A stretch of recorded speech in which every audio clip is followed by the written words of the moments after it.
Shalom frères et sœurs dans le Seigneur.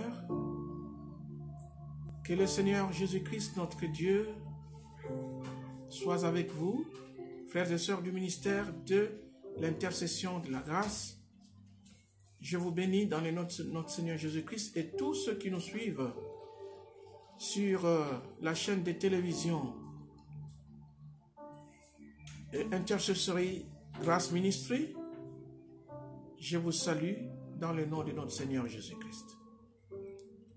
Nous sommes dans notre émission Mon cahier d'affermissement et aujourd'hui nous sommes dans la 7e séance qui est la suite de l'assurance de victoire. Alors, comme nous sommes dans la suite et de là où nous nous sommes arrêtés la fois passée, nous allons ainsi entrer dans la matière et ressortir le verset important que nous devons retenir en mémoire comme clé de la parole qui nous donnera la victoire. Nous allons la donner vers la fin.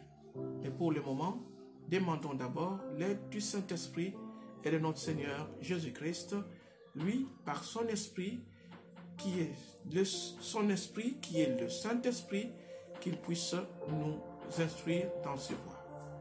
Père éternel, je te bénis pour ces instants importants où tu nous instruis de ta parole et que tu puisses nous laisser dans ta volonté de l'ordre suprême d'enseigner de toutes les nations ta parole et de faire d'eux des disciples.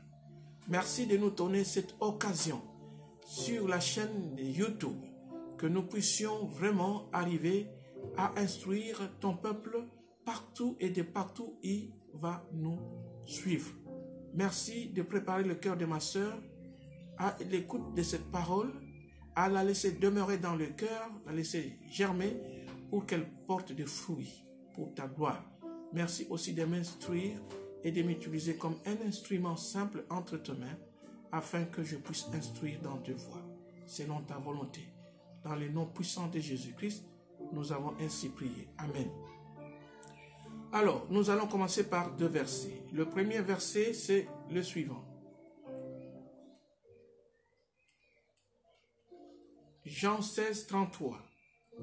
Je vous ai dit ces choses afin que vous ayez la paix en moi. Vous aurez des tribulations dans le monde, mais prenez courage, j'ai vaincu le monde. C'est Jésus qui parle. Nous avons encore le livre des Actes des Apôtres 14, chapitre 14, verset 22, qui nous dit « Fortifiant l'esprit des disciples, les exhortant à persévérer dans la foi et disant que c'est par beaucoup de tribulations qu'il nous faut entrer dans le royaume de Dieu. » Alléluia.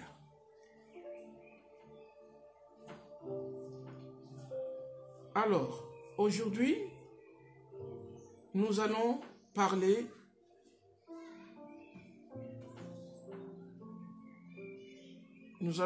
des diverses dimensions des combats auxquels nous sommes en train de nous faire face dans notre marche chrétienne.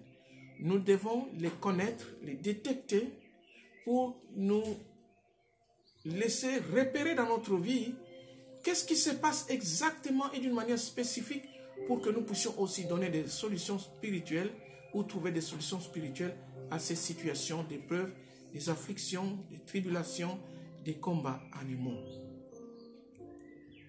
La première des choses et des dimensions de combat dans laquelle nous nous trouvons dans notre vie chrétienne est celle-ci. Nous lisons cela dans le livre de Romains chapitre 7, verset 15 à 25. Je lis. « Car je ne sais pas ce que je fais. Je ne fais point ce que je veux. Et je fais ce que je hais. Or, si je fais ce que je ne veux pas, je reconnais par là que la loi est bonne. Et maintenant, ce n'est plus moi qui le fais, mais c'est le péché qui habite en moi.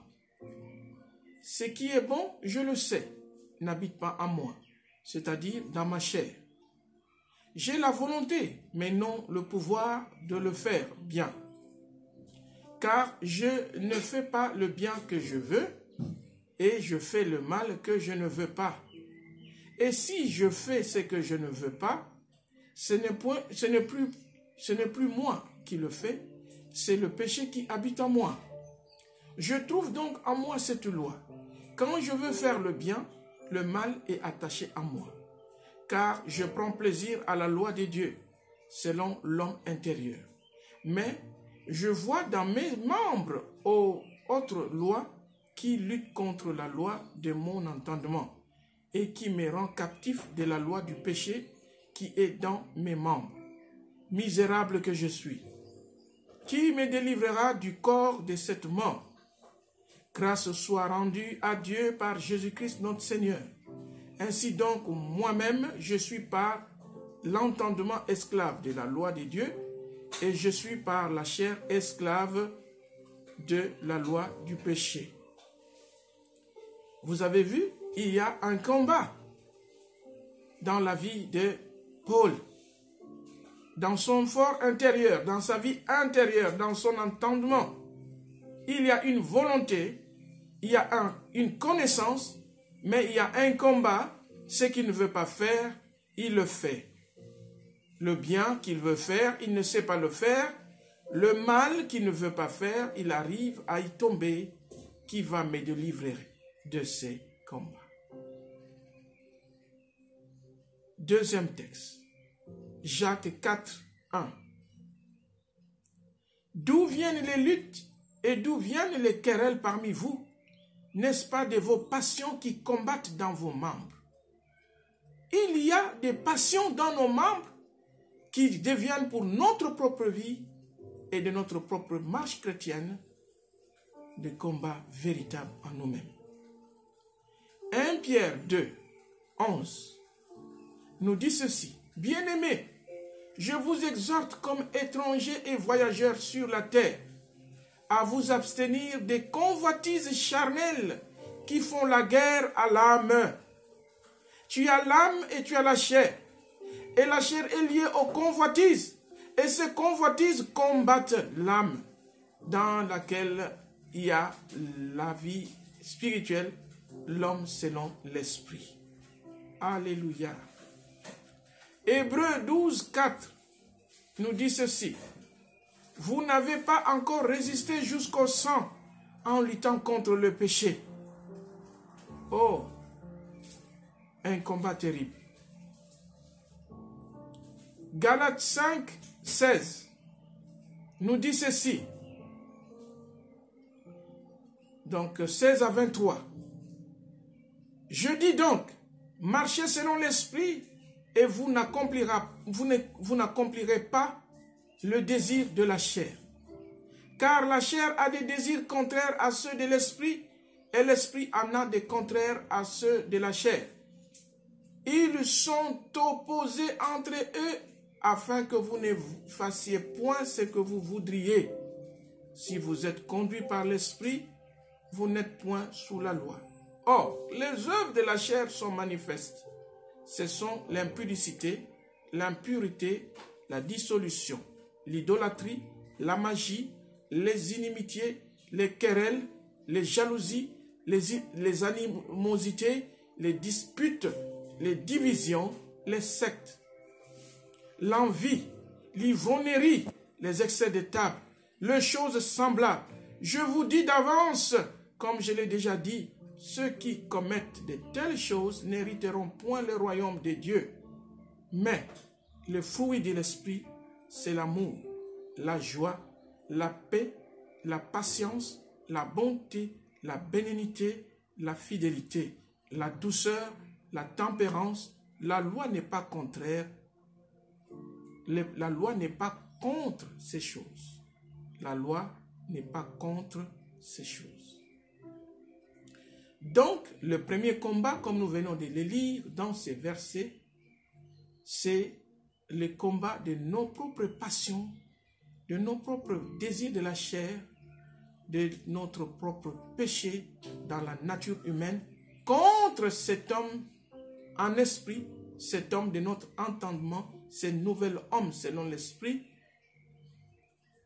auquel nous sommes appelés à faire laisser triompher les œuvres et à vivre selon l'Esprit de Dieu pour que nous puissions en être triomphants.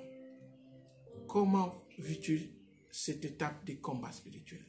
Laisses-tu la chair dominer et l'emporter sur l'esprit, sur le nouvel homme?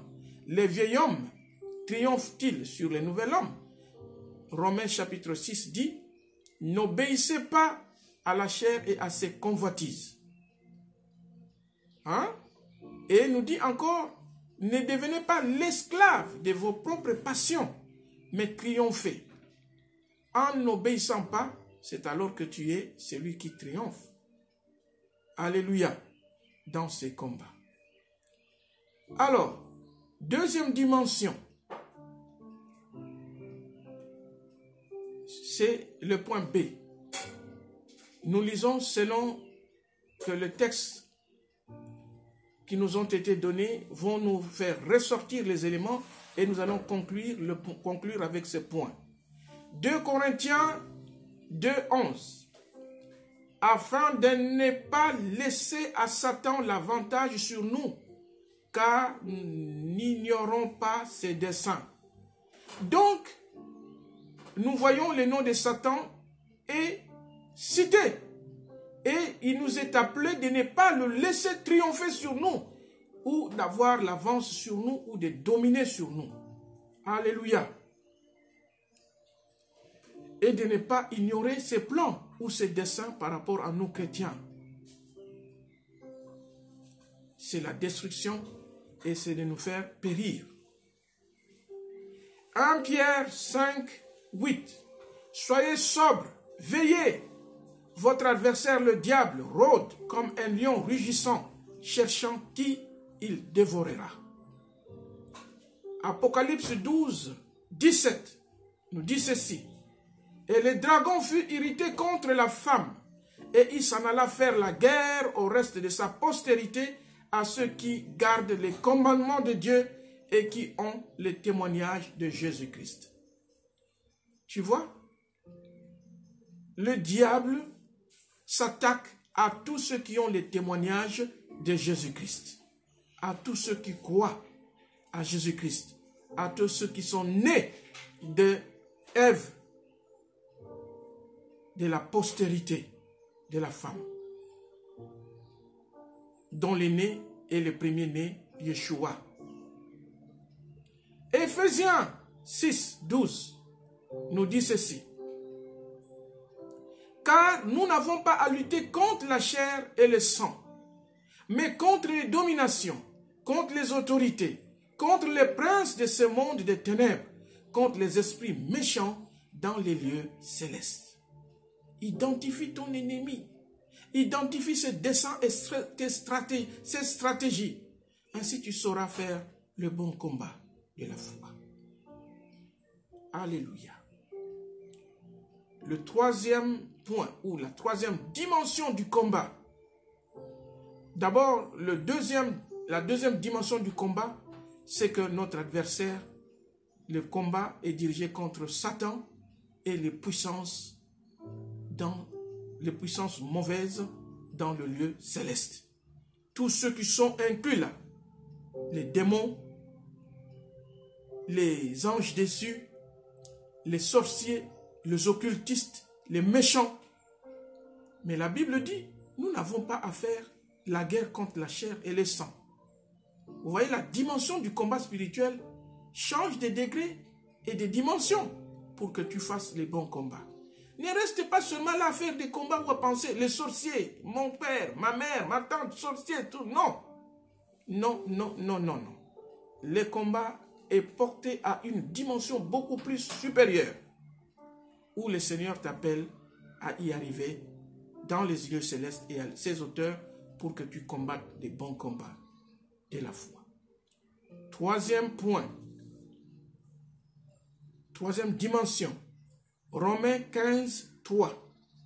Je vous exhorte, frères, par notre Seigneur Jésus-Christ et par l'amour de l'Esprit, à combattre avec moi en adressant à Dieu des prières en ma faveur, afin que je sois délivré des incrédules de la Judée et que les dons que je porte à Jérusalem soient agréés des saints. Troisième dimension de la foi, du combat de la foi, c'est contre les incrédules ennemis de Dieu. Alléluia. Que le diable, dont le diable a fait ternir l'intelligence et qui marche dans les ténèbres de la connaissance de Dieu et des enseignements de Dieu. Il faut les identifier et les connaître.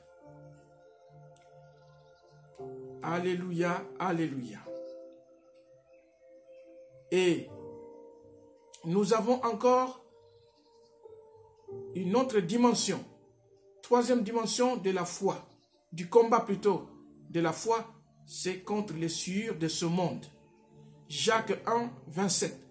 La religion pure et sans tache devant Dieu notre Père consiste à visiter les orphelins et les veuves dans leurs afflictions et à se préserver des souillures du monde. Un combat dans une autre dimension, c'est préserver des souillures du monde. Le monde cherchera à t'essuyer. Comment tu t'en préserves? 2 Pierre 2, 20. En effet, si après s'être retiré des souillures du monde, par la connaissance du Seigneur et Sauveur Jésus-Christ, ils s'y engagent de nouveau et sont vaincus, leur condition est pire que la première. Alléluia, alléluia. Combat les bons combats de la foi. Triomphe par la foi. C'est ça ma prière. Et que cette parole soit ancrée dans ton cœur, de telle sorte que tu ne sois pas vaincu des souillures de ce monde. Car l'état qui est la seconde étape de la vie, c'est-à-dire celle où tu es dans l'état de rétrograde ou bien de l'état de compromission ou de retour vers la vie de péché, la Bible appelle cet état pire que le premier état où tu étais avant que tu n'aies connu le Christ. Et le livre d'Hébreux dit, il n'y a plus de sacrifice pour ça. C'est un échec total que de tomber et de rester dans le péché. Que le Seigneur nous bénisse, que le Seigneur nous fortifie et que le Seigneur nous aide à combattre le bon combat de la foi dont les versets nous seront donnés prochainement. Et prochainement, nous allons étudier le type d'armes que nous devons utiliser dans le combat spirituel. Que le Seigneur vous bénisse. Shalom, shalom.